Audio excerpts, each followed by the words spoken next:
What's something people don't know about out-of-body experiences? Today, we dive deep into the mystique of leaving your corporeal self behind. In the depths of meditation, one might encounter the pulsating currents of the vibrational state. It's akin to being gently electrocuted, a paradox of pleasure and shock that signals the onset of an out-of-body experience. Robert Peterson, a veteran of such ethereal travels, describes this initial sensation as raw and overpowering. Yet with time and practice, what begins as a fierce electrical storm evolves into a smooth and serene transition. This journey, though profoundly personal, offers a glimpse into a realm unbound by earthly constraints. Imagine floating free, the world beneath you silent and small as you explore the vastness of an uncharted spiritual landscape. It's a path less traveled, a unique enlightenment that few will ever know. Join us as we unravel the mysterious tapestry of the out-of-body experience, guided by those who've transcended the physical to touch the essence of existence. Tune into the Endless Possibilities podcast for the full journey with Bob and Gareth, and let's continue to explore the vast expanse of our consciousness together.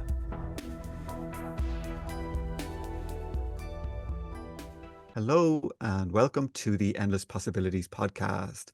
My name is Gareth, and today I'm joined by a very special guest called Robert Peterson. I'm going to give a little introduction on Bob, as he's also known. So Robert Peterson has been studying and inducing out-of-body experiences, OBEs, since he graduated from high school in 1979. He graduated from the University of Minnesota with a bachelor's degree in computer science in 1984. While attending the university, he became proficient at out-of-body explorations while keeping detailed journals of his experiences. At the same time, he did volunteer work for a student-based organization called the Minnesota Society for Parapsychological Research, which gave him experience as a ghostbuster before the movie made the subject popular. Since college, he has had a very successful career as a computer system analyst. He compiled his early experiences into his first book, Out-of-Body Experiences, How to Have Them and What to Expect, which was published in 1997. His second book, Lessons Out of the Body, a journal of spiritual growth and out-of-body travels, was published in 2001. His third book is a novel titled The Gospel According to Mike, 2011. His fourth book is Answers Within, How to Use Your Inner Voice for Wisdom, Spirituality and Psychic Awareness, 2012. His fifth book, Hacking the Out-of-Body Experiences, Leveraging Science to Induce OBEs, which contains more than 50 OBE induction techniques, and they're all grounded in science. He has given OBE lectures for INACS, the Institute for Neuroscience and Consciousness Studies in Austin, Texas, and taught a variety of OBE classes. He also has a blog called the OBE Outlook on Life, and his website is robertpeterson.org. Bob, welcome to the show. Thanks for being here. Hi, Gareth. Thanks for having me on the show. It's a pleasure to have you on, Bob. So you were having OBEs when I was born, the same year I was born. Now you're making me feel old.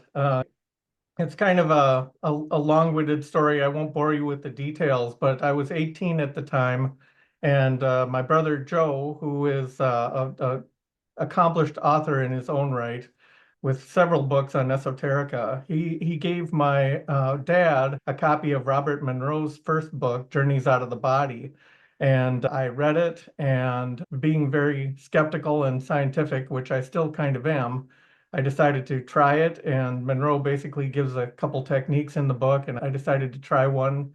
And much to my surprise, I got immediate results. And so it was that kind of set the hook, and so I was hooked by then. I couldn't back down. I felt like I couldn't trust any of my religious upbringing, which was Catholic, and I couldn't trust my scientific upbringing, and so I had to embark on my own spiritual journey and explore exactly what these out-of-body experiences are.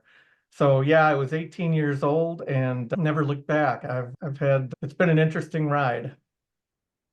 And Bob, just so how fast after learning the technique did you start having the OBEs? Well, I memorized the technique from Robert Monroe's first book, or one of them, and I'm not sure I interpreted everything he said correctly, but I decided to try it that later that night after I had finished the book, memorized the technique, and then I decided to try it. And so I tried his technique, and I spent probably 2 hours, I'd say, maybe trying to induce the out-of-body state. And what happened is I was inundated by a precursor that they call the vibrations. Now, the vibrations, many of your listeners might be familiar with them. It's usually is the signals the onset of an out-of-body experience. And while that first experience wasn't a full-blown out-of-body, the vibrations came rushing into my body, and it felt literally like I was being electrocuted. And that was very scary for me, not knowing what I was getting myself into. And not everyone has these frightening experiences. Some people actually describe the vibrations as pleasurable, but for me, it was very frightening. And I did everything to kick and thrash and everything else to prevent myself from going out of body because I was scared witless. And so anyway, I aborted everything. But at that point, after having the vibrations circling up and down my body, I knew that everything that Monroe said was at least not out fabrication. I knew there was some truth to it, and I needed to get to the bottom of it. So I had a little bit of a journey where I had to face fears and where I had to face my beliefs and try and figure out where I could go from here. I knew I couldn't ignore it. I couldn't look back. I had to go forward with it. I decided to risk life and limb, and I didn't know where it would lead me, but I decided to risk everything and try to induce more of these out-of-body experiences. So from there, I started practicing every night, and it took me almost a month before I had my first full-blown out-of-body experience. And that took place on the early morning of November 2nd, 1979. And it was a very strange experience where I had my personality, my conscious awareness was split 5 ways, and it was just really bizarre. Um, but that experience showed me that it was very real. So it was about a month after I started practicing, and when it happened, it was the day I decided not to practice. I was practicing every night without fail. And then the one night I came home late from the University of Minnesota and decided to forego my normal attempt, and that's when it happened. And sometimes that's true. You have to give yourself a break from the practice before it'll happen. So yeah, it took about a month, a little bit less than a month. Okay, so first night or the first time you started practicing, you got the vibrations, almost like the breadcrumbs to say, okay, this is real.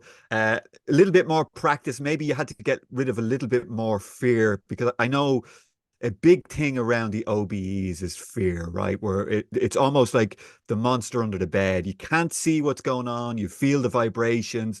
You, I wonder, can we talk a little bit about the vibrational state for people? Because I really want to get across how real this is. It's not like you're imagining it, right? This is like a really, really powerful phenomena that starts happening, almost violent, right? Because I experienced it as well.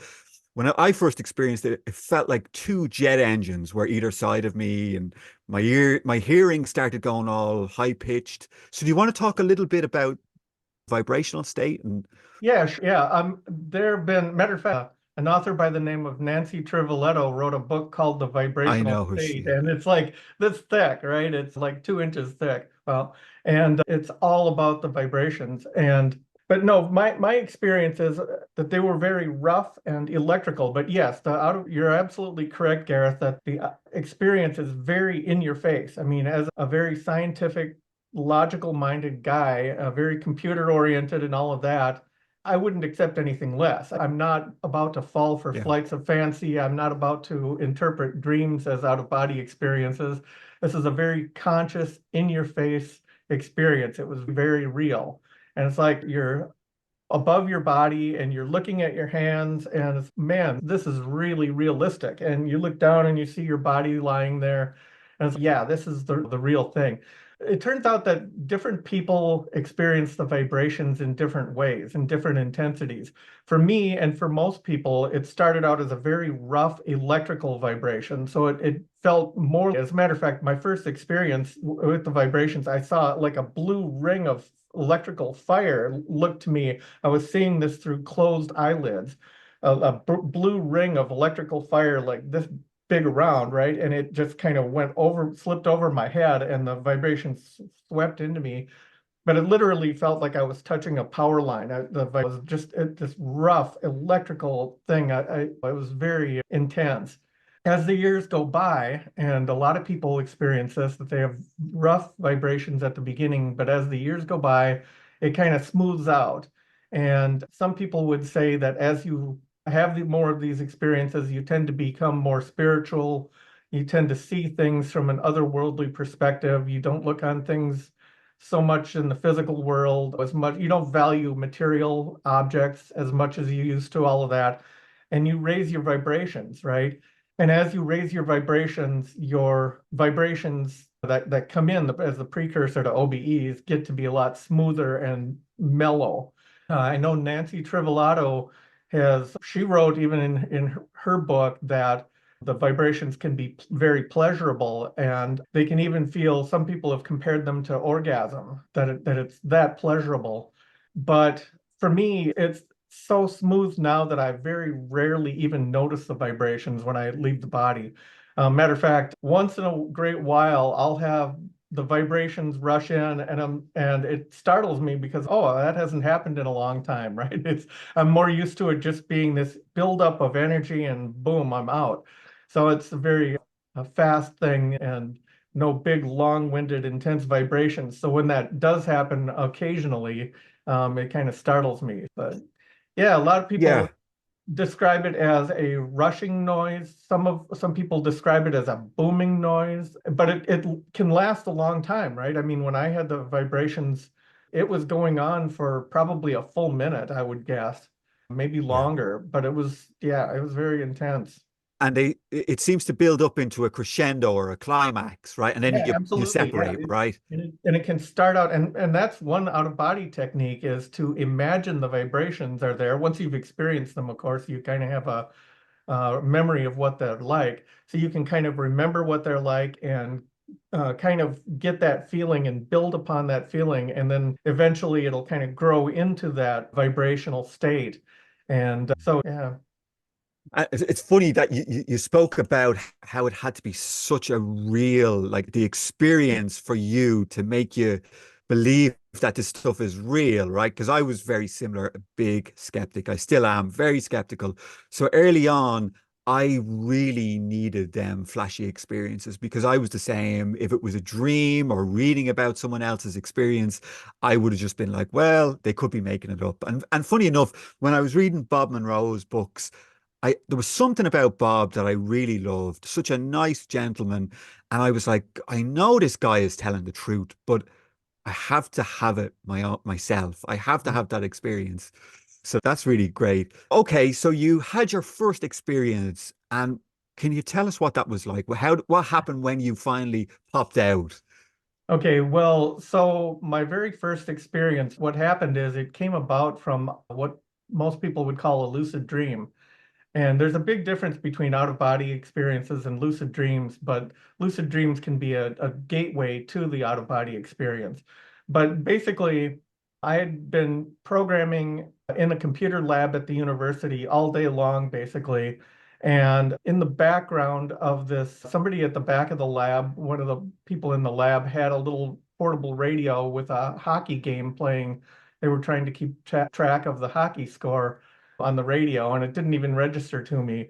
When I went home, I was hungry. I hadn't had anything to eat. So I looked in the refrigerator and discovered that I was still living at home, by the way, with my parents. And so I looked and I found that my mother had made a big pan of lasagna, which is one of my favorite dishes. And so I cut myself off a piece of lasagna and I ate it. And then I went immediately to bed. But then what happened is kind of strange and hard to describe. It's like I fell into a dreaming state. And in this dream, I was arguing with myself about the computer program. I was working on a couple different computer programs at the time. One of them was like a space war game. And so I found myself in this dreaming about the space war game and how I should improve it. And what happened is I got so tired and disgusted of watching this dream of myself mulling over this computer program, just fixated on the computer program. I got so disgusted with that. It's pried itself into my subconscious. I can't do this anymore. And so what happened is I kind of forced myself awake, or I forced my attention away from the dream. And what happened next is that I found that my subconscious, my conscious awareness was somehow split into 5 different copies of me. And all 5 of me I had conscious awareness of being all 5 at the same time. And all 5 of me were in this situation where they were talking with one another. And so the 4 of them were talking about the computer program and how to make it better. And they were arguing with each other, or I should say, I was arguing with myself, because it's really hard to describe this happening in split Yeah. personality. The 5th one of me was actually trying to force himself awake and out of that dream state. And what happened is I became more of my conscious awareness became centered on that one part. And as I did, I was fascinated with what I saw and heard, which is my other 4 selves arguing and talking about the program. And I tried to follow the conversation. And as I did that, the conversation sped up. It's like this one would be in double time and this one would be in triple time, until it was like a cassette recorder or something, a tape recorder on fast motion. And then all of a sudden, I couldn't keep up with it anymore. And all of a sudden, there was kind of a pop, and I was fully integrated again. I was one person again. And that was the one that had basically taken control of the others. And at that point, I was fully conscious and aware, and I was like very interested in what's all going on and how is this related and everything. And then I thought I heard a hockey announcer in the background, and I thought, well, this is strange. This is something that doesn't normally happen to me. Maybe somebody left a radio on in our kitchen, which was a couple rooms away. And as I listened for it, it became louder and louder. And I thought, well, maybe somebody left a radio on in the bathroom, and now it was even louder than that. So pretty soon I thought maybe it was in the stereo, which is in the living room outside of my bedroom, and it was louder than that. And as I listened, the hockey announcer got louder and louder until it was so loud I was about to scream, and my ears were in pain and all of this. And I was like, I wanted to cover my ears, but I found myself in sleep paralysis. And I was ready to scream. And then finally there was a pop and silence, complete silence. And I thought, wow, I think I'm out of my body. But I didn't remember Monroe or anyone saying what to do next. I mean, how do I actually, they said you just float up. Well, I couldn't float up. I didn't know how to float up. So I tried to move my hands and try to, it was like there was some kind of barrier. Robert Monroe talked about maybe rolling out of your body. So I tried to roll and it didn't work that way. I tried to roll this way. It didn't roll that way. I tried to use my hands to claw my way up through my stomach, my physical body's stomach, but it was like some kind of a energy barrier there that was holding me inside. And I thought, well, how am I going to get away from this physical body? This is strange. So I finally lied back inside my physical body, and I lifted my legs up and over myself so that I did a backward somersault, and I kind of peeled off of my physical body like this and floated, and there was kind of a pop or whatever. And then I found myself floating above my body, and I'm like really amazed at this. Wow, this is so real. And I'm looking at my hands and everything, and looking at the ceiling, looking at my body. And I looked at my ceiling and thought, well, that's pretty cool. I wonder how I float up there. And as I thought that, whoosh, I was whooshed all the way up to the top of the ceiling. And I thought, wow. And then I looked down and saw my physical body, and it looked like a long way down. It's probably 8 feet or less, but I was a little concerned about what if I fall from way up here And with that thought, boom, I hit the body. I went slamming down into my physical body and woke up and it's, oh my God, this is absolutely the most real thing that's ever happened to me. And I was just out of my body and my heart was pumping and I just couldn't believe it. I went over the experience several times in my head, trying to, remember and recall every little detail so I wouldn't forget it. And this is like early morning, like 3 in the morning. And finally, I calmed myself down enough to get back to sleep. And I fell back to sleep. But then what happened is I fell back into that same computer dream where I was arguing with myself about the computer program. And immediately, my conscious self recognized, oh, no, this isn't going to happen again. I've done this before. I know what this is. I know I'm dreaming. Boom. And it became lucid. And at that point, the dream was dispelled and I immediately found myself out of body. And at that point, what I decided is I didn't want to experiment with floating up or anything like that anymore. I thought I'd just do some simple experiments like looking at my hands and stuff like that. And my hands looked exactly the same as the physical body's hands. It's okay, there's no difference here. This is, and I actually, it was so realistic, I convinced myself that I had not left my body, that I was really just lying in bed looking at my hands, right? And so I tried to lower my hands, but they were held in some kind of a force field. And oh, this is not right. There's something's going on here. So I started like trying to force my hands down, and I'm like going like this. And finally, I just mustered all the energy I could and go, boom, and slammed my hands back into my physical body and woke up immediately. It's wow, that was my first and second out of body experience, both in the same morning. But it was very intense. And from that point on, I knew I had to keep going, had to learn new methods. And by the way, Robert Monroe's technique didn't work for me anymore after that first attempt that got me the vibrations. So I started collecting books and reading them on astral projection, out of body experience, and learning every technique I could. And of course, at that point, I started developing my own. Okay, so a couple of questions or observations. Because I've done the same when I'd have out of body experience, I'd look at my hands and the body actually feels the same as your normal body, right? Yeah. Oh, I can move, I can turn around. And I wonder, is this what happens when you die, right? You have people who have a sudden accident, right? And all of a sudden they're hit by a car or something and they get up and they actually don't know that they're dead. So Yeah. I'm wondering, is that because it to me it felt like I was in the same body, although I could now float, I could move through walls and think of places and just be there, but I seem to have a replica of my body. Yeah, So do you, absolutely. yeah. So you think that these people who might have like sudden death, all of a sudden there's an accident, something happens, and boom, they're in the astral body, right? But they don't actually know they're dead. And this could lead to a lot of people being stuck.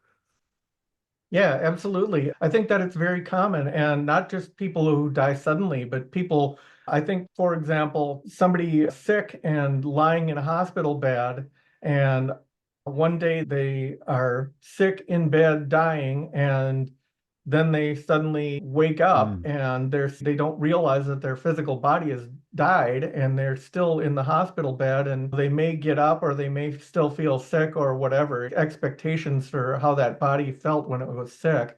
And I think a lot of yeah. people, you're right, they don't realize that they've died, and because it is so very much like the physical body, at least initially, and it doesn't always match your physical body one to one.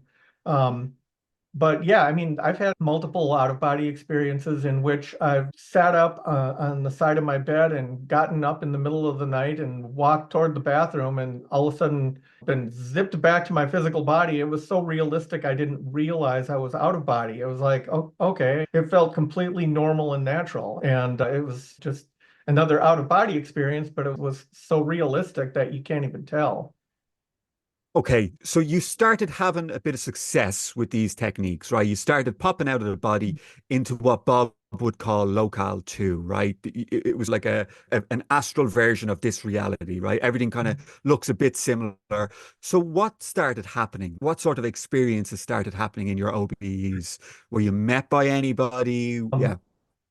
Well, at first, I didn't really see many people or do much. I mean, I had a variety of different experiences. Like one time, one of the more amusing out of bodies that I describe in my first book is I was dreaming at one point, I was dreaming, I had a nightmare and I was being attacked by a band of vampires. And the vampire was, after some success, one of the vampires was killing me. And I literally thought I was being killed in my dream.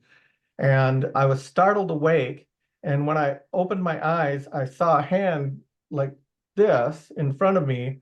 And I thought, oh my God, somebody really is killing me. And boom, I was ejected out of my body like bread from a toaster, right? It was just boom, just immediately out. And I turned around to look to see who was killing my body. And it turned out to be my own hand draped over my pillow. I was things like that. One time I was in a class and it was like a boring class. I forget what it was, statistics probably, and in college at the University of Minnesota. And it was beginning of class. I was waiting for the professor to show up. He hadn't showed up to start the class, and I was a few minutes early. So I was sitting at a desk with and other people were sitting at desks nearby. And all of a sudden, I was a little bit on the groggy side. And then all of a sudden, it felt like I fell out of my body. It's like all of a sudden, it's like there was a trap door that went underneath, opened up underneath me. And I just had this sudden feeling of falling. And then all of a sudden, boom, I'm back in my body again. It's okay, that was weird. But no, I mean, at first, I didn't really see a lot of people. Eventually, I got brave and started like leaving the house. One of problems I had is I wasn't quite sure how to travel. I had started reading some of these out-of-body books, astral projection books, and they said, oh, it's easy to travel. You just think about a place and you'll find yourself there. So I would think about, I had a friend who I worked with. Her name was Lisa, and I thought, okay, I want to visit her because she was somewhat clairvoyant, and I thought if anyone could detect me in the out-of-body state, it would be her. So I thought, I want to get to Lisa's house. So I would visualize Lisa, I would visualize her house, I would visualize everything, and there'd be absolutely no sense of movement. So it's like all these books are saying I can just travel with a thought, and I'm not. I can't travel with a thought. So a lot of my early experiences were these attempts to, okay, well, how do I travel to someone's house or visit someone? And it took me a while to learn the trick, but I had a lot of failures where I would, I'd get, say, 10 feet away from my physical body, and all of a sudden I'd feel a pull from the astral cord, my silver cord, what they call the silver cord, and it would be at the center of my back, and it would just pull me back inside my body like a yo, and boom, back in the body again. And so I've spent 45 minutes inducing this out of body state, and now it's all ruined because of this silver cord. And there were some antics with that where one time I got so angry at the silver cord that I turned around and I grabbed hold of it and I pulled it as hard as I could, like playing tug of war, and with my own astral cord, and with the full risk of it breaking. But I was very angry at the time, and I thought, if the silver cord breaks, that's all the books say. If the silver cord breaks, you're gonna die. But I didn't care at that point. I was so mad that I just grabbed the thing and yanked on it as hard as I could, and there was no problems came from it. It kind of slacked to the ground, and shortly thereafter I was pulled inside the physical body again, but no harm came from that. But I mean, there were cases where I tried to fly to someone's house, and you get to a certain altitude above the city, and and it's middle of the night, and all you're seeing is street lights and house lights and all of this, and you can't tell what direction you're flying in and stuff like that. And so I would get lost, and I'd find myself on a strange street corner I didn't recognize, and I'd see people there and things like that. I didn't, at first I didn't have Real any people? Were they Huh? real people or astral people? Well, who knows? Eventually, I came to realize that you can tell the difference between astral people and physical people if you spend some quality time with them. If you like it, let's just say that I visit my brother. If I go and visit my brother or sister or something like that, chances are they'll be walking about and they'll act distracted. And when I talk to them, it's like I'm talking to their subconscious. They always seem distracted. They never look at you. They never focus on you. They'll talk back, but it's very encumbered. If you're talking with somebody that's like a spirit or whatever, somebody who's not another out-of-body traveler. So somebody who's on the astral plane or whatever, they'll look at you, they'll engage you, they'll look you in the eye, and you can tell that they're engaged and you're engaged in this conversation. And so it's a one-on-one conversation, and they don't act distracted at all. So there are tricks like that that you can tell the difference. It's funny because early on when I was having my OBEs, the idea I got out and the idea was I'm going to go visit my mum and dad, right? I'm going to go because I was telling my dad all about these experiences and he didn't believe anything. He was like, "You're making it up. You're crazy." I said, "Right, I'm going to go visit my dad," right? So I thought about it and all of a sudden this was the middle of the night, right? So I was in their bedroom and I could see both of the outlines, their bodies were in bed, and it was like their higher selves or their astral bodies were sat at the end of the bed, and both of them could talk to me.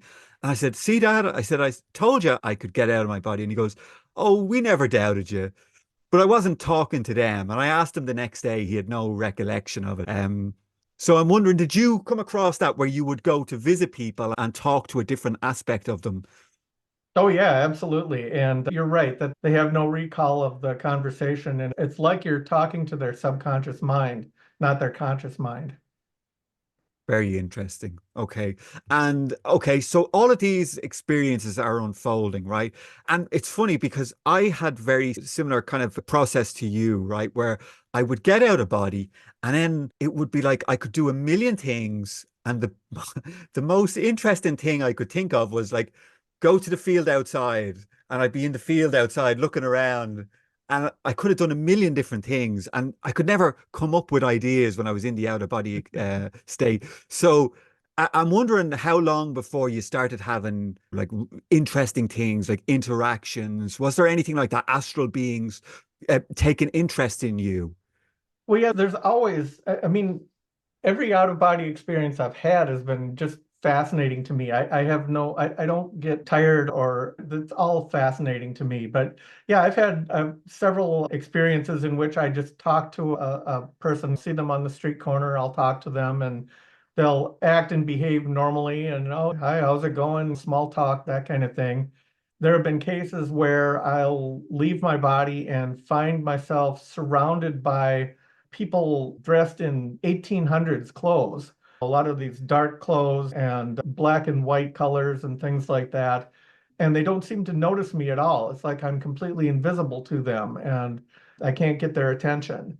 There have been other cases in which I'll leave my body and I'll see three or four people and they'll be like staring at me. They'll be like sitting up in the air, kind of sitting 15 feet or 5 meters away from my astral body and physical body. And they're kind of looking at me with interest, like, yeah, he's getting the hang of it kind of thing. Like there's some kind of mentor or something, or that they're grooming me for something. And I can't quite tell. I study their faces and ask them who they are, or whatever. And it seems like there's a lot of disinterest there, like I'm some kind of science experiment to them.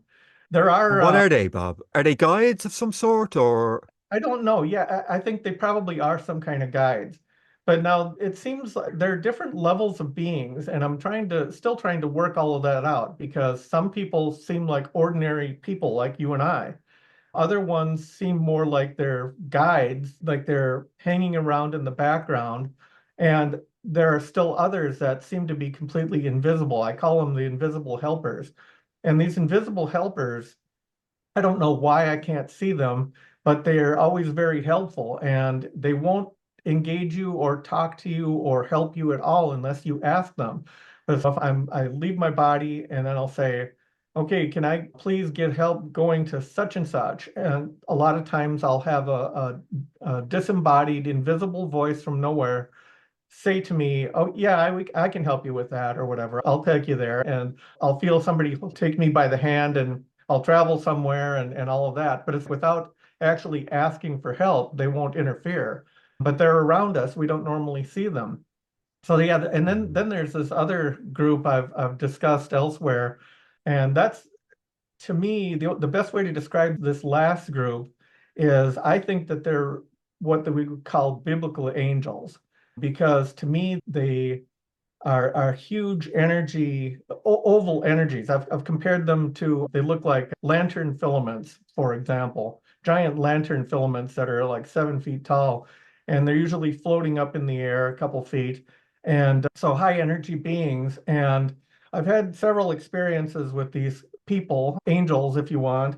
I'd like to call them angels because I think they're the basis. Yeah. But I'll become aware and conscious, and I'll be surrounded by these angels, and they're like accompanying me. Like one of them's holding my shoulder, and there's several of them accompanying me, and one of them will say, "Oh crap, he's conscious again." And another one will say, "Well, put him back under. We can't afford the time. We got to get to our work." And then all of a sudden, lights out. I'm gone. So I know from these experiences, and I've had other experiences with them as well, where I spend more time with them, talking with them, saying, "Well, I can't. I know what you want. I can't do this for you," kind of thing. And they're encouraging me, "Well, yes, you can do this." And my belief is that these angels use us, use the people in the physical, astral travelers, maybe people like you and I who have some out of body experience. They use us to accomplish work. And I think it's because being so close to the physical plane, our vibrations are lower, right? And these angels have such high vibrations that they can't reach down into the depths. So I had an experience once in which I was taken to what I perceived to be like an insane asylum on Earth. But the whole building was full of tortured, demented, crazy souls, and probably dead who didn't know they were dead, and they were stuck in this really low astral realm. And these angelic beings have taken me down there to help them try to rescue some of these people. And it's a very scary situation. I don't want to be here. I don't want to be here. Well, you can handle this. We're right here. We're helping you. You can handle this kind of thing, that kind of stuff. But it seems like these angels have their own agendas. It's a good thing. They're definitely helping rescue people from the lower areas, but they use us, astral travelers and whatever, to accomplish these goals of theirs.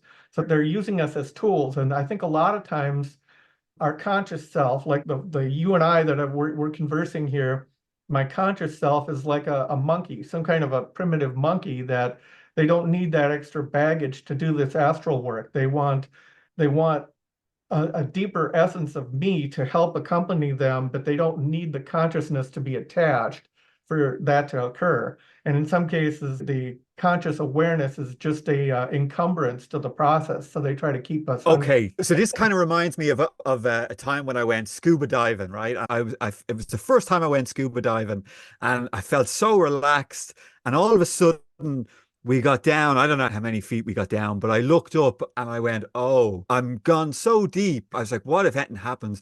And all of a sudden, water started coming in my mask, and my ears started popping, and I started freaking out, right?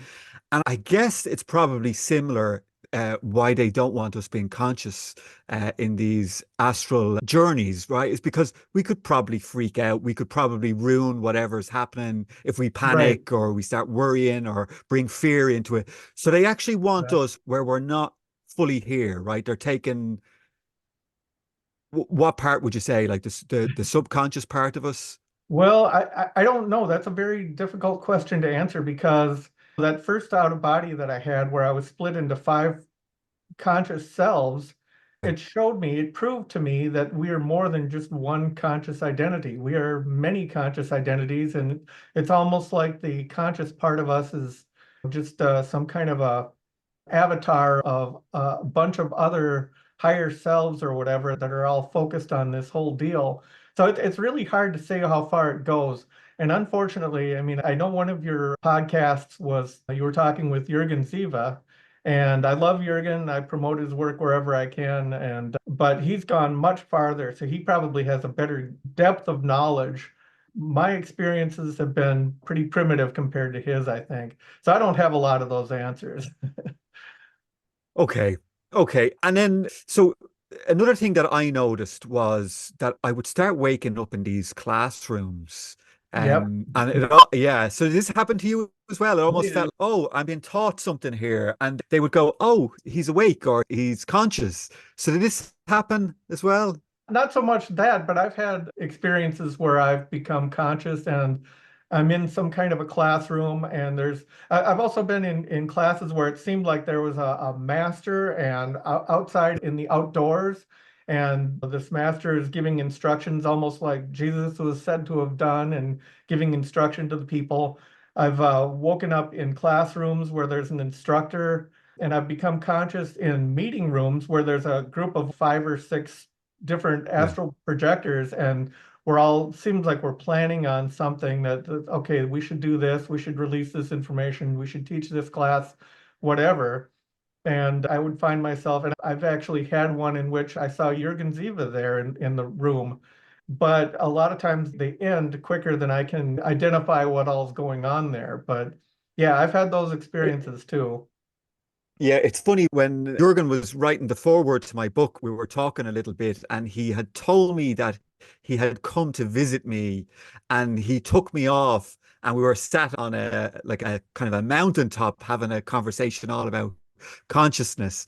I didn't have any recollection of it, but he spoke about it. It was very interesting. So I guess that goes on. Okay, I guess where I'm going with this is so there are higher beings, right, that are taking notice of us, right? That, okay, so it's almost like a little light is gone off in a control box somewhere, and they're saying, okay, Bob is having all of these experiences. Let's go and give him some help. Or maybe we can use Bob to be a tool on earth, right? To bring this information to people, to start helping other people have these experiences and start to realize that there is a much greater reality than just the physical 3D. So did anyone turn up, right? You woke up in these classrooms. Did you feel that in any way you were being groomed to be a teacher or a helper or in any way like that? Not really. To me, it's been more like instruction and planning meetings. Like I was in some kind of a work environment where it was we're planning on some event, helping each other develop. Let's just, for example, helping each other develop a presentation on out-of-body experience and getting our heads together on what we should say and things like that. So it's not that complicated. Yeah. Okay. And And okay, by the so way, oh, so I yeah. was just going to say, I've also had experiences. I've tried many times to pull people out of body, like you described Jürgen doing, and I've never been successful at pulling someone out of body where they remembered it. I've gone to some people and said, "Okay, well, you agreed. Let's go. I'm pulling you out of body, and let's go on an adventure." And they outright tell me, "Well, I'm not ready. I changed my mind. I'm not going. I decided not to." And all of this, and they make excuses and they decide not to go. And I've spoken with William Buhlman, or Bill as his friends Yeah, I call him, know who he is. and Buhlman told me the same thing. He's tried many times to help people out of body, pull them out of body, and he's never been successful. So it's interesting. Yeah, okay. So if I go back to my first out of body experience, somebody came and pulled me out of body. I had the vibrational state started and it started going up and down and the whining noise in my ears started building. And I kind of knew because I'd been reading all Bob Monroe's books and I had all William Buhlman's books as well. So I was kind of prepared. I didn't have any fear around it. But all of a sudden, I was like, okay, I've got here. What do I do now? And two hands or two arms came in and grabbed me underneath my arms and pulled me out of my body and catapulted me through the ceiling. Right? And I started flying. So that was I kind of suspect, like, I know who it was, but yeah, because I had messaged somebody, kind of a famous consciousness explorer, a couple of days beforehand. Yeah. I was kind of wondering, was it him who had an influence on it? And I what I noticed was that once I had one experience, they just started happening all of a sudden. It was almost like it broke a veil, and all of a sudden the vibrational state would just come 2 or 3 times a week, maybe even 2 or 3 times a night. So I guess then the quality learned over the years, right, that there's multiple ways of exploring consciousness, right? And one of Right. them is this classic OBE state, right? That is unmistakable.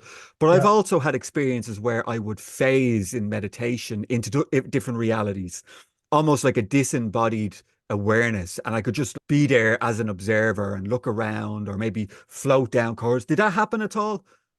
Yeah, I've had a lot of what I've experienced were classical OBEs, but yes, I've had that happen too, where I've been, and 20 years ago, I wouldn't have said this because I only acknowledged what as a skeptic, I only believe what I've personally experienced, and other Yeah. people I can relate to it have done similar things. But I've had experiences in which I'll be meditating and I'll just be narrowing my mind down to a state of complete zero, where I'm not thinking any thoughts, not having any emotions, whatever.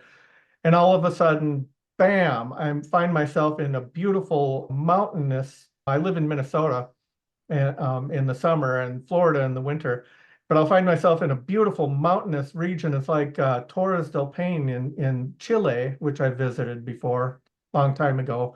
But I'll be in this, find myself in this wilderness. It's, wow, and it's very realistic. I'll look around, holy crap, and then boom, I'm back. And so there are multiple types of out-of-body experience. And I wouldn't have said that 20 years ago, but there are multiple kinds, and those are quite dramatic, but they're also not, I mean, you don't go through all of the motions and stuff like that either. I mean, a lot of times in my out-of-body experience, I'll just feel this rush of elation and joy, and I'll like fly loop to loops in the air 2 or 3 times, just this massive rush of flying. And okay, now I've got that out of my system. I can settle down and, focus on doing some experiment. And then you have people, some of these super psychics like Ingo Swann or Alex Tannis or Keith Blue Harari, who apparently could control their physical body while they were astral traveling. And some would argue that maybe that's just remote viewing, but if it's remote viewing, it sure had a lot of elements of the out of body state. It had more elements than simple remote viewing. And remote viewing is another one of those things that there's ample proof out there. There's tons and tons. If you've read any of Dean Radin's Yeah. books, I love Dean Radin, Yeah. right? Yeah. He marries science and the supernatural. I love everyone who's in that field, right? You Charles like Clark. Tom Campbell? Do you like Tom? I don't Yeah. know Tom Campbell personally. I've got a copy of his My Big Toe trilogy. It's that thick, which means I'd have to Yeah. commit 3-4 months to Yeah. reading it. And it's like Probably more. I try to put out a OBE astral projection book review about every few weeks, and so I can't justify the time it would take to read that, but I've got it and it's on my agenda. In January of this year, I retired, so now I'm hoping to have more time to read. And so far, it's been going well. I have devoted more time to reading books like that. I don't know Tom Campbell personally, but I know of him. He's got quite a reputation in the field. I know I just got through reading a book by Cyrus Kirkpatrick, and that was a fascinating book, but he seems to be at odds with some of Tom Campbell's theories. So it makes me kind of curious to read Tom Campbell and see what his perspective is on it. So. Yeah, I mean, I started with Tom. I came across Tom just after I found Bob Monroe, and I actually went and I spent 5 days with Tom back in 2013 in Spain, and then 5 years ago I went to see him another time for 5 days in the UK in Newcastle, and I've had a lot of supernatural stuff happen around Tom. It's almost like you get in that guy's presence and all you have to do is close your eyes and you're connected to some sort of field, this field of information that you can tap into. Yeah, Okay, another thing I just want, sorry, go ahead, Bob. I was just going to say, I get the feeling from what I've read and heard and talking to people that Tom Campbell operates on many levels at the same time. Yes. He's Yeah. not a physical being. He's operates on many levels at the same time. So that's the impression I have of Tom. Yeah, and me too. And I like it's funny. I think the second time I met Tom, I mean, he's probably met thousands of people in between that time, and he came over and we got talking. I says, "Do you remember me, Tom?" I said, "We met in 2013." And he looked at me, and then he looked at the name, and it was almost like his eyes got real wide, and it was like as if he started staring into my soul, right? And I remember I was drinking a cup of tea, and I had a teacup and a saucer in my hand, and the teacup started rattling in my hand, and I was like, "Oh, this looks a bit weird." And it was like as if he went in, got all the information about me, and came back into his awareness. And he goes, "Gareth," he goes, "I remember you. How's your dad?" Because I had actually brought my dad to see him as well, and I was like, "This guy, he's on another level. He really is remarkable. He's remarkable. Hopefully, I'll get him on the podcast as well at some stage." Yeah, yeah. Yeah. Okay, so I have another question. So one of the things that I noticed, right, when I started having these, your classic OBE states, right, when you would get out of the body, is that reality now looked almost more real than it did when you were in your normal human state, right? Everything, flowers seemed to be more colorful. Everything just seemed to have an extra dimension to it, right? Really beautiful. And I mean, it is more real than here, right? If you tap the wall, it just, everything just seems crystal clear. And then what I noticed was as well, I would have these sort of shifts in consciousness where I would phase into different realities or just as the disembodied awareness. And I noticed in them states that stuff didn't seem as real. It seemed a bit kind of more dreamlike, almost like a daydream, an interactive daydream. Yes, I could actively talk to people, but there seemed to be an awful lot of detail missing in those experiences. Did you come across that? I wonder. Well, yeah, I mean, it kind of depends on where you're at dimensionally, I think. Yeah. Throughout the years, different people have described different dimensions, and they say, "Oh, you're on the lower astral," or they'll say things like you're on the etheric plane or the energy plane or whatever you call it. And I've noticed that too, that in some experiences, it'll appear to be the physical world, but I'll see clouds. It'll be hazy and cloudy, and it's like there are small patches of clouds inside the room that you're in, and things like that. And yeah, it seems a little bit, everything just seems a little bit hazy and cloudy or something. Other times it seems very bright and everything seems like it's glowing with its own light. And so yeah, it's I think both are out there, definitely. Yeah, and I also wonder about, okay, so you, when these experiences started happening, right? You started being opened up to all of this. I think we just spoke about before we came on the podcast. I noticed that I started to become more psychic, almost like I'd wake up in the morning and I'd get a glimpse of someone's face.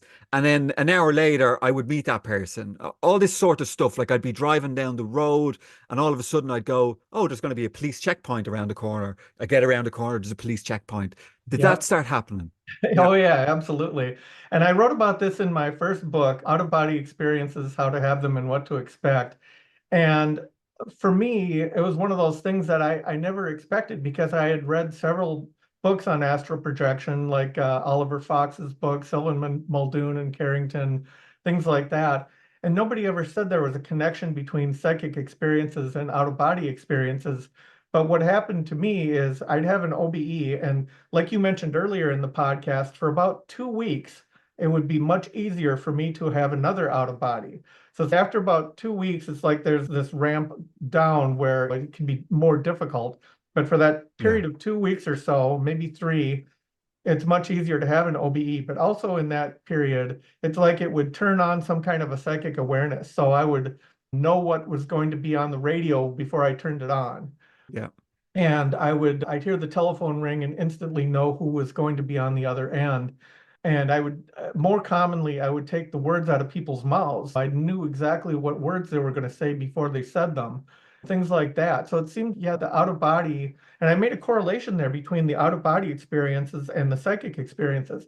I never ever considered myself a psychic. I'm not a medium. I'm not a psychic. But it's like definitely when you have an OBE, it enhances your psychic abilities. It makes you more aware, at least on a temporary basis. So yeah, I found that to be very true. Okay. And I'm trying to go somewhere with this, right? So I'm from what I noticed was, right, all of these new abilities started opening up, right? And the dream tests started coming in, and it almost felt like you were being primed for something, right? That's how it felt in my case. There was all these lessons going on, fear tests, and I had a fear of dying, and they would put me through this test of what it was like to die a number of times. But here, I know you don't consider yourself a teacher, but you've written, I don't know, maybe six or seven books now at this stage, and you've done an awful lot Five. of work, 5 books, and you've done an awful lot of like workshops helping people. So obviously on some level you were being primed for this to teach in some format. So what I'm getting at is, did you notice that the quality of your consciousness was changing from having out of body experiences? Like where these tests were being put on you, did you notice that in your everyday life you were becoming a better person? That's what I'm probably getting at. Not so much everyday life, because to me, it was almost an instantaneous thing. I mean, having an out-of-body experience won't make you more spiritual, but on the other hand, all it takes is one good look at your physical body from outside of it to realize we're not purely physical beings. You survive Mm, this body, and you get to realize that the implications of all that, you just dwell on the implications. Okay, if we're all just spirit or soul or whatever, we're non-physical, then the physical body doesn't matter. Male and female become just a physical thing. Color of your skin, prejudice does not make any sense at all. If somebody is a yeah. black man or a Hispanic woman or Asian or whatever, it means nothing, because we're all souls down inside. That's just the expression of the physical body, right? So it gives you a different perspective. And for me, that perspective was more a result of dwelling on the implications of these things than anything. Just the reports that there's an afterlife, they've all come from somebody's out-of-body experience, right? And when you realize there's an afterlife and you're not going to take anything physical with you, physical things seem to be hollow and less valuable to you. I mean, if my house were to burn down tomorrow, okay, it's just another house.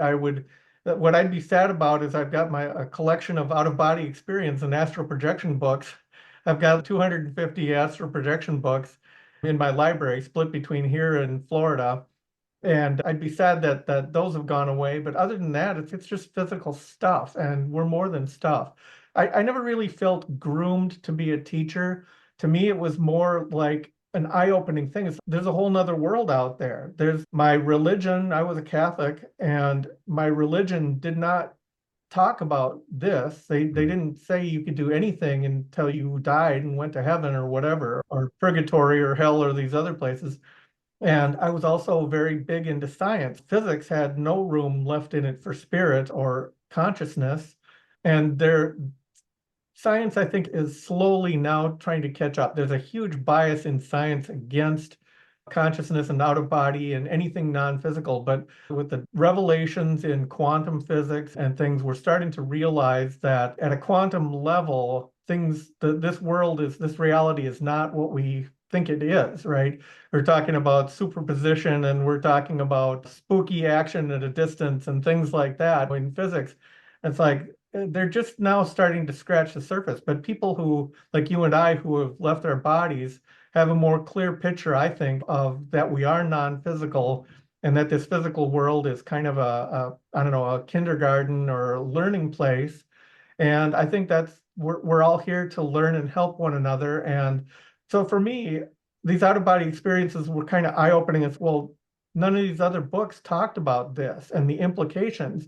So to me, it's more, I felt the need to write my first book because I found all of these things that I thought nobody really says in a book, that when you leave your physical body, you might be completely blind. And how do you get out of that? And why are you blind? And all of these things. They never talk about eyesight and how some of them say you can see in 360 degrees. And so all of these things I felt were really poorly explained. And so I felt the need to write these books to set the record straight as much as anything. But there's also been a lot of people who've asked me for information. Oh, if you ever teach a class or whatever, do this. And I've been approached by multiple groups. Was it last month? I gave a lecture to the Edgar Casey group down in the Villages in Florida, and got a huge following. There was probably, I don't know, 60 people in the room, big Edgar Casey group down there. And they asked me to speak about out-of-body travel and astral projection and Edgar Casey and all of that. And they said it was one of the best presentations they've had. So to me, it's more like opening eyes, increasing awareness out there that these experiences are available to us. They're very in your face. It's not like a daydream. It's not like remote viewing where you're, oh, I'm getting the vague impression of this, whatever. It's like in your face. You are there. It's like your body is over there and you're not in it. I can't emphasize enough how realistic the experiences are. And not to say that they're always completely more real than physical life, because sometimes it can be groggy. I Yeah. mean, if you ever see me right after I wake up in the morning and before I have any coffee, I'm groggy here too. But you can have conscious awareness and perceptions that are more realistic than the physical world, or you can have as mundane as the physical world. But just the depth of the experience is just amazing, and it has so much to teach us. And that's what I felt the need to get that information out there. And not only that, but to make it available all around the world. When I published my first book, Out of Body Experiences, I wrote to my publisher and Yeah. yeah, I have it there. I have that's been sitting in my bookshelf for about 10 or 12 years. yeah. Yeah. And I asked my publisher, Hampton Roads Publishing, would it be okay if I put the book out on my website? And this is the early days of the internet, right? And this is 1990, actually 1995 is when I finished writing the book. And Hampton Roads took about 2 years, which is about the same time that William Buhlman was writing his first book, Adventures Out of the Body. And Bill and I are very much alike. We're very much in sync. We've had similar experiences. He's a few years older than me, but we were writing our books at the same time, our first books. His book was published slightly before mine, I think, but his was in 1997, so was mine. But 1995, I asked my publisher, can I put my book out on my web page? And they said, well, we're not going to be happy about it because we may lose revenue. And I talked to William Buhlman and he said, you're crazy to put your book out on your website because you're going to lose all kinds of sales, right? People are going to read it. Why would they buy your book if they can read it there for free? Well, I did it anyway. I put my book out on my website for free out of robertpeterson.org.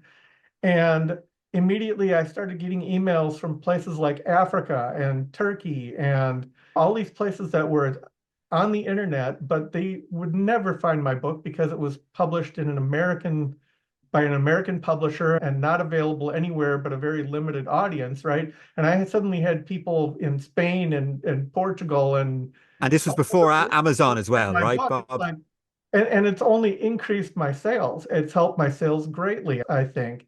And so anyway, I think it was the right decision. And it also proves I'm not in it for the money. I'm in it to get the information out there because I do feel that the information is valuable. And this was before Amazon, right? Amazon Yeah, wasn't such a yeah, big, yeah. So it was quite difficult to get these types of books. right. And look, I know, right, that because I have a book and I know in this sector, anything well, maybe there's always, maybe there's some that do make a lot of money, but you don't make a lot of money from out of body books and spiritual, but you really don't, No, no, from my experience. nobody writes an out-of-body It's book too to make niche. money because the audience is way too limited. There's only a few people that are out there that are interested in the topic. But what's interesting, at least when I published my book, that was the case. But there seems like there's a growing wave of Yeah. spirituality, and I've noticed groups on Facebook groups. There are several related to out-of-body and astral projection, and there's one called Astral Projection Dash Techniques. It's my favorite one, and I'm a moderator, and there's several. I would like to give a shout out to them and the moderators there and Simon, who runs the thing.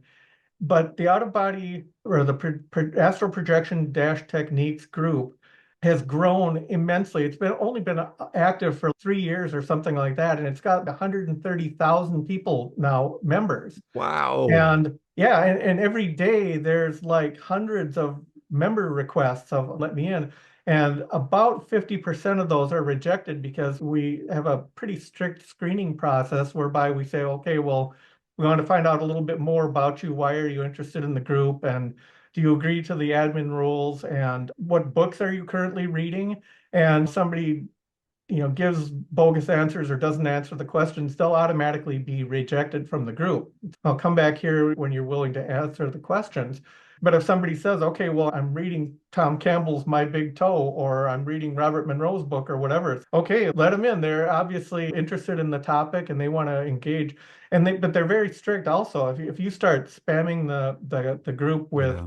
visit my website, things like Yeah. that, you'll get kicked out very quickly. And there's a big team of moderators who are overseeing things. But I mean, the interest is amazing. I mean, there was one day where it seemed like I think we got like several thousand member requests in one day. I mean, it's just incredible to watch the growth of this group. And I'm on there a lot, and all of the moderators, all the people on there are trying to be helpful, spread information, and say, okay, well, this is how, here are some techniques you can try. Okay, you're a beginner, this is where you can go for more information, things like that. It's a great group to be a part of. That's great. It's wonderful. And I guess there's a lot of YouTube videos on the topic now. And I noticed that astral projection and out of body experience, like them keywords are really starting to become very popular in the search terms. So there Yep. definitely a lot of people getting interested. So you mentioned that you've taught a couple of classes on this. And I'm just wondering, what sort of results did you have? Was it a workshop? What did that look like? Well, I've tried a whole bunch of different techniques, and I'm not a great teacher because I don't have a voice that can last a long time. But I have taught a class at the Wainwright House, which is where Deepak Chopra got his start, really his big break. And I taught a class there that was a weekend seminar, but I don't have a long-lasting voice. My voice burns out after a time, and I'm not physically very attractive, I don't think. And I don't have a very hypnotic I voice, know, I don't think. I mean, people like William Buhlman to me are amazing because, I mean, he's a good-looking man. He's got a great voice for teaching, and he can get up there and teach for 8 hours or whatever and answer all the questions and all of that. And for me, I'm more introverted. I'm more shy, and so whenever I'm asked to be on a podcast or something like this, I have to give it a lot of thought if I want to put myself out there because I am kind of a private person, but I do feel the yeah. information is important, and I do like getting out there and doing that kind of thing. But yeah, there is a lot Yeah. of information out there.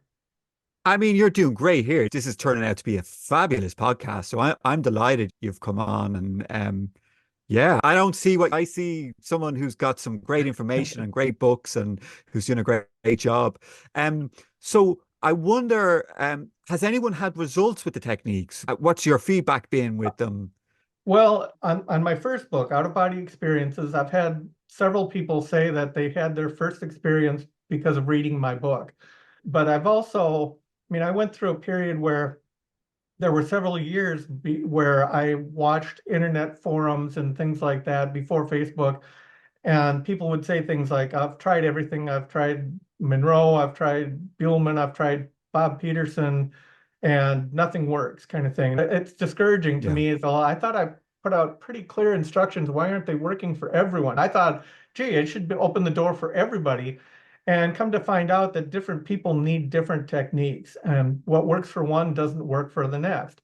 And so my latest book that you pointed out, Hacking the Out-of-Body Experience, I tried to go more into the science of it, and I tried to go into depth of, okay, I've had more success, and a lot of it's based on personal experience, right? I've had more success when I eat this versus that. And I think that our gut microbiome is a big part of Yeah. making these things happen. And there's the stress factors, there's alcohol, all Sugar, these sugar different, seems to be a big one. Yeah. yeah, Refined sugar, sugar. Yeah. Yeah. yeah, sugar. And Clouds up the consciousness. believe it or not, wheat gluten, I think wheat gluten actually has an effect on us as well, a positive effect. Some people are very against it and can't eat it for various reasons, health reasons, but I think it helps promote out-of-body experience and other things like that. So I went deep into the science in that book, and that's why I gave, like you said, about 50 different astral projection techniques and other ways to dislodge from your physical body. And it's based on science, and I go over a lot of that science and the various connections that what a neuroscientist, brain scientists know about the brain and what happens during an out-of-body experience and how we can encourage that. For example, Scientists have known for a while now that people who play video games are more prone to having out-of-body experience. So one of the things you can do is play more video games. And I think it goes back to this thing that I call the story of experience. And that's basically what you're telling yourself, both on the left side of your brain with a narrative and the right side of your brain with an actual interpretation of what's going on in your life. But people who play video games can switch that narrative to what's happening in the game. And when you learn to switch that narrative back and forth of my experience isn't sitting in front of a television or a computer screen, my experience is that game and making this person on the screen do things or things like that. So I've been trying to focus more on what science knows and where it can lead us and how it can help us induce more out-of-body experiences. And that has got a very large, a lot of people really liked the book and said that it's been helpful to them. As far as out-of-body experiences, I've had a lot of people say that my techniques have helped them the first time, but I've learned a lot since that. I mean, that book was published, I think I published it in 2018 or 2019, which was before COVID. And since then, since the 6 years since it was published, I've learned a great deal and I've done a lot more research. And so I'm kind of working on another book that'll hopefully give some more helpful hints and more things like that. And that's going to take a while to write because I'm going about it pretty slowly and trying to do research and things like that. But to me, Yeah. ever since my OBEs, I've had a fascination with how the brain works. And is this something that can be attributed to the brain, or how is our experience in general produced, right? Is it produced in the brain, or is it just a receiver, as some people would insist? And so I've done a lot of studying of the brain and neuroscience and things like that. Not on a professional level. I'm still just an amateur, but I love that kind of stuff, and I think it'll help people. Yeah, it's funny because a few years ago I put on a VR headset and all of a sudden it was like I was teleported into another reality. And I was like, this is exactly what it feels like when you phase in meditation into a different reality. It's like all of a sudden you drop this physical reality, the information that's coming in, and then all of a sudden it's like, oh, I'm somewhere else, right? In an instant, by just putting on these headsets. And I know Jurgen, a lot of Jurgen's work, he teamed up with a musician called Craig Puris, I think his name is. And he started replicating the astral realms that he was visiting using AI. And he created all these sort of these software devices where people could get the headsets, put them on. Craig had created these beautiful soundtracks, and it would be replicating like an out-of-body experience into these astral realms. So I believe he's had lots of great results with that. Yeah, and I really want to explore that more. I know it's a big investment to get into the VR stuff, and I've thought about buying, for example, DJI Avata first-person viewer drones and things like that. But I've talked to drone experts and stuff, and I'm not convinced that that's the right way to go. So maybe a VR headset. I've talked about buying that and trying to get into that myself for many years, and I just haven't wanted to put the money on the line to do that yet. But I think it's probably somewhere I'm going to go eventually, and we'll see where it leads. But it does have a lot of promise because, again, it trains you to Yeah. absorb yourself in that experience that's not related to the physical senses and what's going on in the outside world. And I think that training is a big part of it, is learning to shut out the rest of the physical world and learning to tune into what's Mm. happening to the inner world. And I think tools like that, like the VR and all that, is going to be a great help in those matters.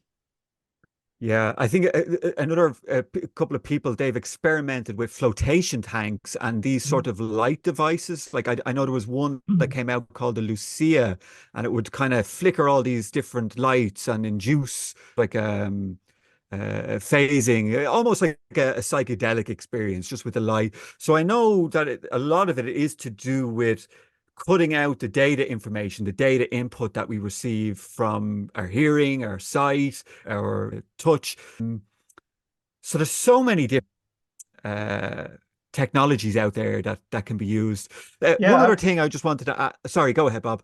I was just going to say I've tried flotation tanks, and Yeah. to me it was too distracting. Feeling the wetness on my skin was way too distracting. When I have an OBE, I need to have total focus, and to me it was Mm. distracting. I've had the most luck. Believe it or not, my wife's parents have a back bedroom that is underground because they have a walkout, and this is in the basement, and there are no windows whatsoever. So it's complete darkness, complete blackness when I'm sleeping in there. And the bed is slightly uncomfortable, which some people um, say that being slightly uncomfortable helps because it keeps you from drifting too Yeah. deep and gives you a little bit more surface awareness. So anyway, that I've had a lot of out-of-body experiences at that location, but those are the ideal conditions to me. The wetness of a flotation tank has never really worked well for me. And I'll also with hypnosis, I find myself very resistant to hypnosis. The sound and light machines, I tried that and I didn't get any results whatsoever. I got the flashes and everything else, and Yeah. I worry about things like, well, and again, getting back to the brain, I wonder if out of body experience and the vibrations might be related to like epilepsy, epileptic seizures. And I know some seizures are brought on by flashing of lights. And so I wonder if perhaps an out of body experience might be some form of kind of epileptic seizure, or at least a trigger in the brain related to that. I mean, these are all fascinating topics, but for me, the light machines haven't worked, and hypnosis Yeah. hasn't worked, and flotation hasn't worked. But anyway, that's just my take Yeah. on it. And one other question, did you ever find yourself in the Monroe Institute, or did you ever do any programs with them guys? It's kind of funny. One time I happened to find myself driving home from the South, and I was in Virginia, and I decided to stop by the Institute. Happened to be a week when they were shut down. So there was a caretaker there, but there was no classes. I hadn't signed up for anything. Monroe Institute, they want a lot of money for their classes. Mm. And I tend to think of that as more of a rich person's studio or techniques or whatever. So if you have a lot of money to throw away, you can do that. And I think they've had great results. I do like the Mm. work they do there. It's based on science. It's based on Robert Monroe's work. It's all very good stuff. And Tom Campbell and Mark Serto and all of these guys, they really know their stuff. But I've only been to the Monroe Institute once, and what it was is I took a William Buhlman used to teach an out-of-body intensive class at the Institute. And so one year, my wife and I signed up for that. And actually, some friends that I knew in Austin, Texas also joined. And it was great fun. And it was a great time. And it was very interesting. It had mixed results, but it Mm. wasn't a Monroe program. It was really more Bill Buhlman's program that he had Yeah. developed, Yeah. but he was using the Institute. I know that after Bill retired and decided not to teach there anymore, um, I was kind of getting up in my career, and I was thinking, well, maybe I could take over for Bill and do the out of body intensive class when he left. And I know that Bill recommended me to the Institute, but for whatever reason, it never went through. And maybe there's somebody there who doesn't like me or something. I don't know. But it wasn't in the cards. The Monroe Institute has never approached me. One of their facilitators, Patty Avalon, actually did approach me and asked me for permission to use some of my teaching slides and information in a presentation in a class that she has done. And that's what went over real well. And it's actually resulted in book sales because she gives me full credit and all of that. And she's probably a much better teacher than I am. And like I said, my voice burns out and all of that. And I'm not a great public speaker, but yeah, they do great work there. But that's my limited exposure to the Monroe Institute. Yeah. It's funny. I loved the Explorer. They used to have these old recordings of the Right. Explorers. I don't know. Did you ever come across them? It's like 50 of them. Yeah, And I've got I a whole used set to of love them. Discovery tapes or whatever Oh, it is. Yeah, I've got a whole set. It's on my bookshelf behind me. You can see it on the right up there, yeah, I see it right there. there. You can that's Is a that the stack of one with cassettes. all you could Pardon hear me? Tom Campbell? Is that the ones where it was like Tom Campbell back when he was like a young man and Rosalind McKnight and Bob had trained them to go out of body and gather information and come back? Was that the Um, Explorer no, ones or? I think it's the Discovery series or something like that. I don't remember which one it is because it's been on my shelf a long time. I found I for me started with them as that hypnosis like tapes like that for me have never worked well, partly because I'm resistant to hypnosis, as I said before, but also I found the voices jarring. Robert Monroe's got some recordings that he did when he was alive, and I would listen to them, and the music and hemisync and all of yeah. that would get me to the right frame of mind, and I'd be right there, right where I need to be. And all of a sudden, Monroe's voice would say, now proceed, whatever. And as soon as he said now, it like startled me awake. So his Yeah, I've had that happen any as voice well. Yeah. whatsoever to be too startling to me to do that. For me, it's more a matter of focus. I focus my mind down, and if I can tune out people's voices who are, I mean, people have tried to do like hypnosis and things like that, I tend to kind of block them out of my consciousness and just go about my own narrowing process where I narrow my focus down to nothing and enter the out of body state that way. So I don't really need tapes like that. So I tend to not really even do much with them other than a couple cursory tries here and there. Mm. And what about soul retrievals? Is that something you got interested in? Because I came across Bruce Moen. I don't know. Do you remember Bruce Bruce? Moen, yeah. Yeah, Bruce I had Moen. all his books. Yeah, I got a whole collection of Bruce Moen's books. Yeah. I haven't reviewed any of them for my blog, but I do have them on my shelf, and I've read all of them, and they're very good books. And like you said, he focuses on soul retrieval, and he's very Yeah. Monroe Institute based. He goes to the various focus levels and all Yeah. of that, and it's great information. I know some of my friends have been personal friends with Bruce Moen, and Bruce has passed on. Some have even Yeah. claimed to have contacted him after he's passed on. I know he lived in Florida, but I think far away from where I have a home. But yeah, it's all good stuff. But to me, it's not. It was more focus level based, like the Monroe stuff, Yeah. than it was out of body experience. So it seemed like Almost.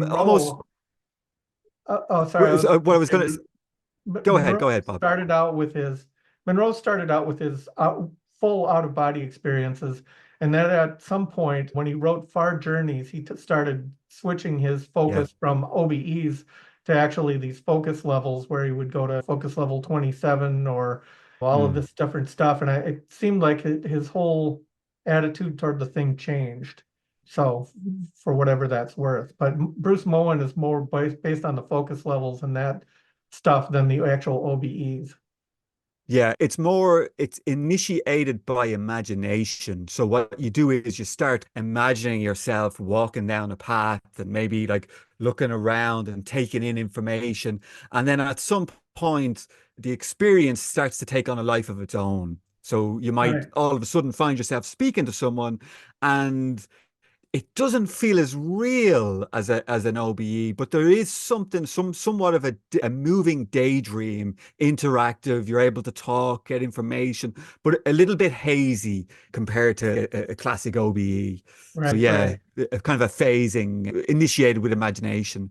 But good right, work as well. I had a little bit of success with it as well, where I would do a couple of soul retrievals. I would find people who were they just didn't realize they were dead. I remember Mhm. going in and find this old lady trapped in her house, and she was dirty and scruffy and she was scared, and I went over and I told her she had passed on, and a lot of the stuff I had read in Bruce's books.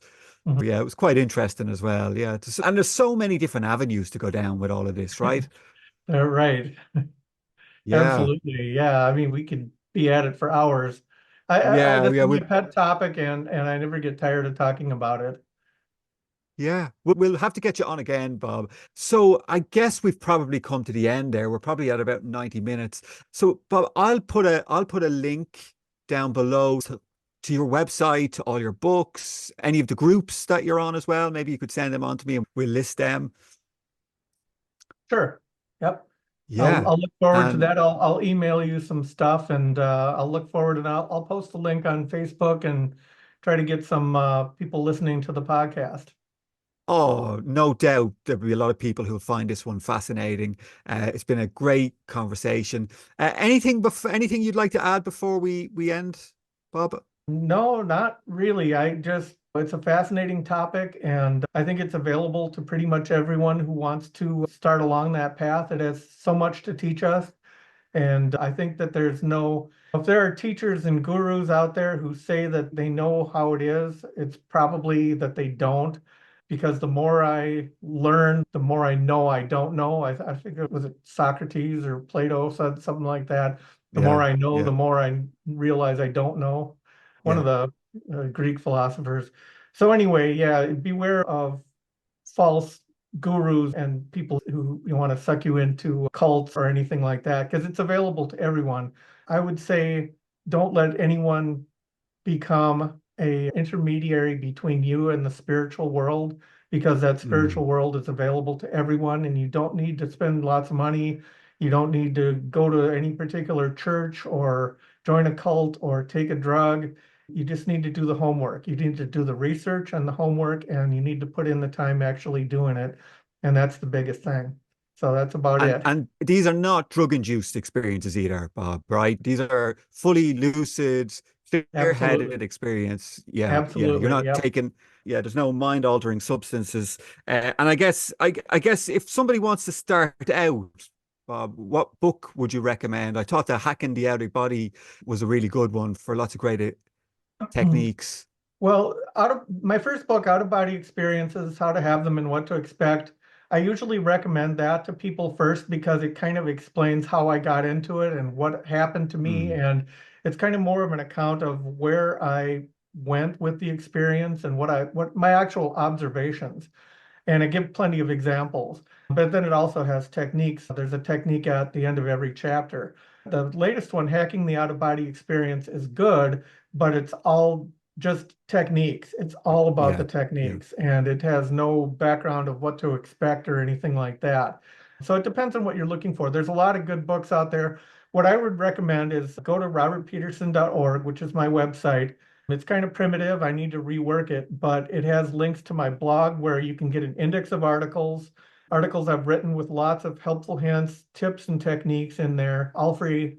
It's got links to my book reviews. Again, 100, I've done like over 130 astral projection book reviews, I saw them and today. I Yeah. keep working on doing more and getting that information out. And it's got the entire text of my first book for free. So that's a great place to start. One of the articles in my blog is called Getting Started with Astral Projection, and that's a good place to start because it has recommendations on where to go for more information and stuff like that. So I personally think the index to my blog is a great place to start, and that's available on my website, Okay. robertpeterson.org. Yeah, and I'll link to that. So yeah, so people watching us, they can just scroll down below. They can find all the links to your website and your blog. And I'll put a link to your books on Amazon as well, or wherever we can do that as well. It's been an amazing conversation, Bob. Thank you very much for joining us today. Really I'm appreciate. really pleased to have been on, Gareth, and thank you so much for having me as a guest, and Yeah, looking forward to watching some more of your podcasts and maybe doing it yeah. again. Okay. Wonderful, Bob. Thanks so much. Thank you to Great. Thank everybody. you. Thanks, Bye-bye. guys. Yep. Bye-bye. Bye-bye. Bye-bye.